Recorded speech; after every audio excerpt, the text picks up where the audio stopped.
This week we've got LeLan, we've got me, we've got Jagger, we've got Adam One Take, Outside the Gate Blake, something like that. And we also have social media, a little bit of Q&A. Stay tuned. We got it all. Boom.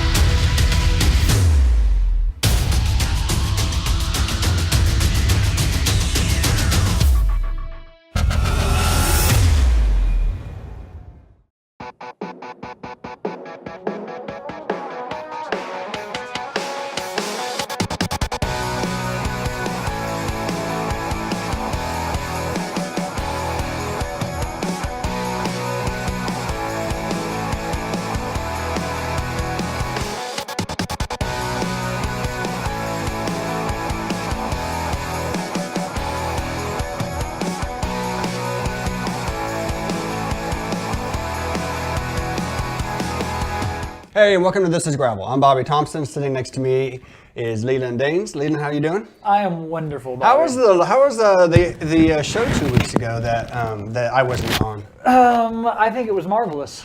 Was it the best one of the year, probably? It was pretty impromptu, I think. Yeah. We missed you. So Nick was interviewed during the show, Yes. and they just completed And Nick tagged along on the Dirty Kanza route that Jim and Sean and Scott O'Mara put together in 5 days, 450 miles of riding. Wow. Yeah, I can't wait to hear more stories about that. Maybe we'll get them on the show in a couple weeks or something like that. Sweet.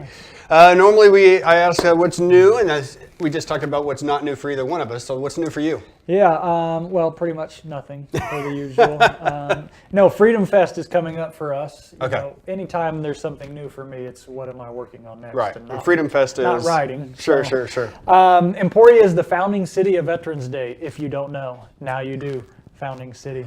And Gravel City, right? So we have a pretty big Freedom Fest that kicks off a week long of activities, and there are lots of options for folks. In fact, there's even new options this year. Right. So there's 5K run, there's 15 and 40 mile gravel fun ride. There's even a spur challenge, which is very unique, one of a kind. You do the 5K run, the 40 mile gravel ride, and then an military-inspired obstacle course to complete that. And you have to do all of that in under a certain time. A lot of fun.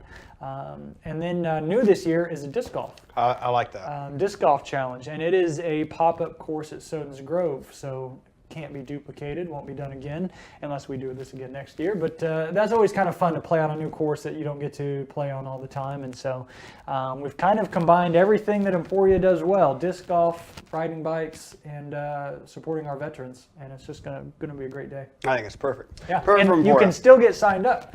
You can sign up day of even for this. Oh, one. I didn't realize that. Yeah. Okay.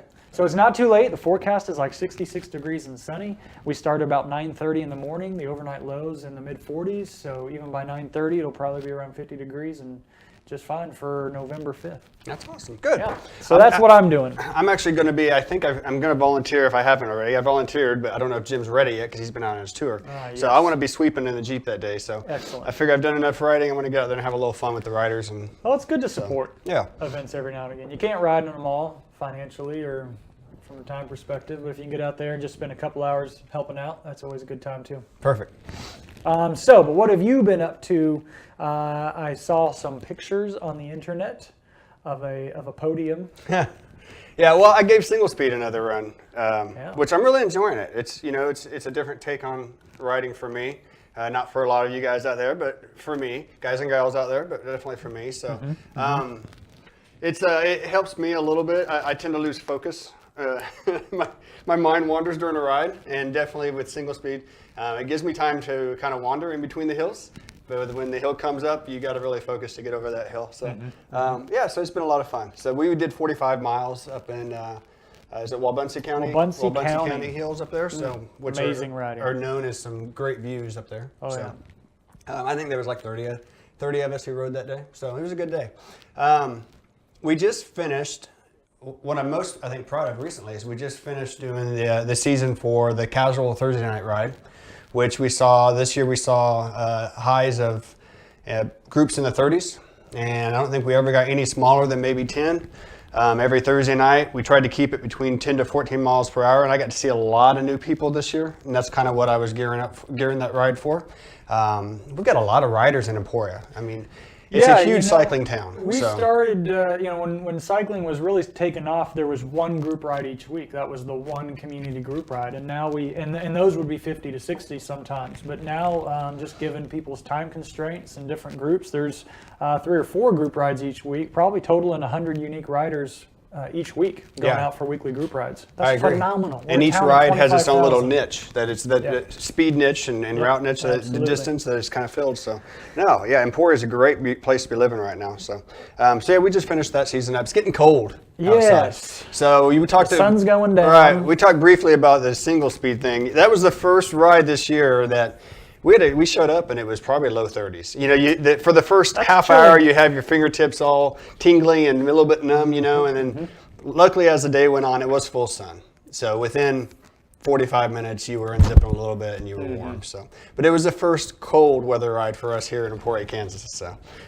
So that season is upon us. Yes, it is. And you talked about, having some cold fingers and unzipping a little bit. And we all should know by now, unless this is your first winter of cycling, but layering, right? And I think producer Matt got to chat with old One Take Blake and talk about winter clothing. One Take Blake. Out of the Gate Blake is the new name. Out of the Gate Blake. So many names. Hey, this is Adam from Gravel City Adventure and Supply Company, and as the temperatures drop, it's time to gear up for winter and winter riding. Today we want to focus on key parts that keep you warm and keep you safe during the winter. Starting with your hands, these are a 25 to 35 degree glove. They're going to have a merino wool liner, which is going to keep them soft, wick sweat, and keep you warm. After that, we want to keep our core warm. If our core stays warm, the rest of our body will function as well. We prefer wool as our material of choice, though synthetic does work well. Wool's going to work in a way that it wicks sweat, insulates well, doesn't stink so you can wear it multiple times in a row, and it's just going to give you a nice feeling underneath your jersey. Beyond wool in gloves and socks, we use wool for things like neck gaiters, which can be used to cover the mouth and nose, can just cover your neck if you don't have a beard. And keeps you warm, adds another layer. This is a mid-weight wool liner. One size fits most. Your head is going to lose most of your heat, and so if you don't have a dedicated winter helmet, a wool skull cap is going to be light, fit under the helmet. Again, move that perspiration from your head to the material, so it's going to draw that off of you and keep you warmer. It's also going to insulate well. Again, we want to see insulation properties and sweat wicking properties. One of the most common places on people that gets cold and they complain about is their toes. So beyond just wool socks or a thick sock liner, we offer 2 different kinds of shoes, one by Giro and one by 45 North. Both of them have a waterproof membrane and maintain the moisture outside of the shoe. Both have a nice liner and an insole that radiates heat or reflects heat. The 45 North has a zipper to seal all the elements out, whereas the Giro shoe is a little lower, a little more of a 3-season shoe, but still warm. At a minimum, a good set of arm warmers and leg warmers will get you through a lot of the cold, especially here in Kansas. Especially if you don't want to go with boots, you can go with toe or shoe covers, and those are going to add many degrees to your current shoe setup.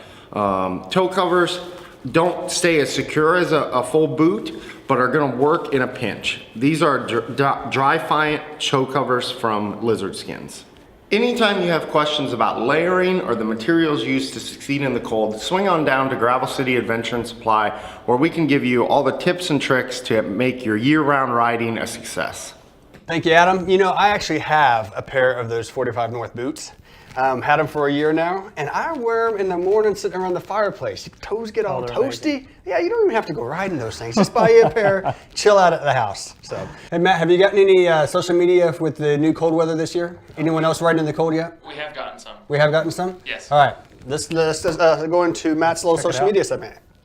Thanks, Bobby. We've had a couple amazing weeks on our social media. People are posting pictures of where they've been riding from all across the world. Casey was out riding the Rock Island Spur over in Missouri. Timothy was out riding the trails of Lake Story Park in Galesburg, Illinois. Louise went on a 3-night bikepacking trip through Costa Rica. Matt Haney was out in western Oklahoma checking out this gorgeous sunset. Eric Johnson was at this low-water crossing near Wakarusa, Kansas. Carrie was out riding near Fort Wayne, Indiana. Chris Schultz was riding near East Burke, Vermont. Linda Johnston was out riding in Wyoming in this 40-mile-per-hour wind. Tiffany says she went out on her first mountain biking trip near Bella Vista, Arkansas, said it was awesome. Keith was out riding in the National Wildlife Refuge in southeast Wisconsin. Bart was out riding the Francis Marion National Forest near Charleston, South Carolina. Peter Schouten was out riding the back roads of Brant County, Ontario. He says anytime you ride in shorts in October in Canada, it doesn't suck. Todd was out riding the Blue River Rail Trail near Marysville, Kansas. Matthew Anderson was riding near eastern Lancaster County in Nebraska. Jan was out riding in Spain. Look at that gorgeous countryside. Pat Glad was out bikepacking at Coon Creek Cove. Gorgeous sunset there as well, Pat. Piero took his Curve CXR from Luxembourg to Colmar. What an awesome journey that looks like. Ryan Balkenhol was out with a couple others riding the Adventure Kanza through the Flint Hills of Kansas. That was a 5-day bikepacking trip. If you haven't seen more of their stuff, make sure you're searching #AdventureKansas on Instagram to check those out. Thank you to everybody that submitted photos this last couple weeks, and keep them coming on all of our social media. I love seeing where people ride their bikes, Bobby. Bikes are fun, aren't they? They are a tremendous amount of fun. Yes, they are. Yes. But now it's time for questions and answers. Okay, ready. All right. Question number 1. What is one tip you wish you had when you started riding in the cold? What advice were you missing out on, Bobby?